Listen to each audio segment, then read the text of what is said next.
Baba Saheb doctor Ambedkar को जब काका कालेलकर कमीशन 1953 में मिलने के लिए गए, तब कमीशन का सवाल था कि आपने सारी जिंदगी पिछड़े वर्ग के उत्थान के लिए लगा दी, आपकी राय में उनके लिए क्या किया जाना चाहिए।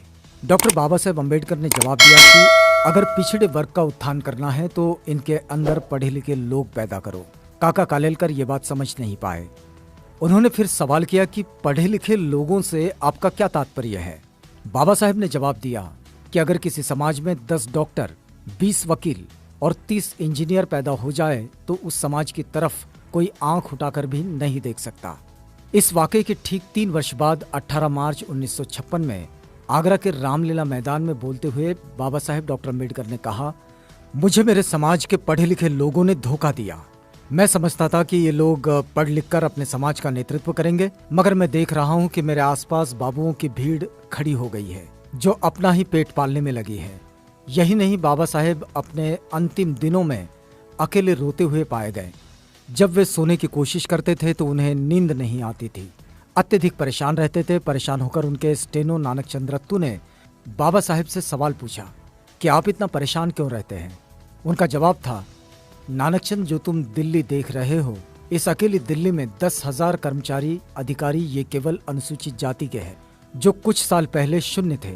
मैंने अपनी जिंदगी का सब कुछ दांव पर लगा दिया अपने लोगों में पढ़े लिखे लोग पैदा करने के लिए, क्योंकि मैं समझता था कि मैं अकेला पढ़कर इतना काम कर सकता हूँ।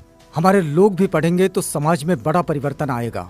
मगर नानक चंद, मैं जब पूरे देश की तरफ निगाह डालता हूँ तो मुझे कोई ऐसा नौजवान नजर नहीं आता जो मेरे कारवां को आगे ले जा सके। नानक चंद, मेरा शरीर मेरा साथ नहीं दे रहा है। जब मैं मेरे मिशन के बारे में सोचता हूँ तो मेरा सीना दर्द से फटने लगता है। जिस महापुरुष ने अपनी पूरी जिंदगी, अपना परिवार, बच्चे आंदोलन की भेंट चढ़ा दिए, जिसने पूरी जिंदगी ये विश्वास किया कि पढ़ा लिखा वर्ग ही अपने शोषित वंचित भाइयों को आजाद करवा सकता है, जिसने अपने लोगों को आजाद करवाने का मकसद अपना मकसद बनाया था। ये तथाकथित पढ़े लिखे लोग आजकल क्या कर रहे हैं? ये लोग अपनी टीवी और बीवी बच्चों में व्यस्त हैं। इसके कई उदाहरण हैं जो मैं प्रत्यक्ष देखता हूँ। कई बार मैं प्रचार करने के लिए उनके घर जाता हूँ तो मुझे ये कहते हैं, यार सॉरी, अभी समय नहीं है, जिम्मेवारी बहुत है, कुछ समय तो बीवी बच्चों को भी देना पड़ता है। अच्छी टेबल या पद लेने के लिए अपने अधिकारियों की चापलूसी करने में ये लोग व्यस्त हैं।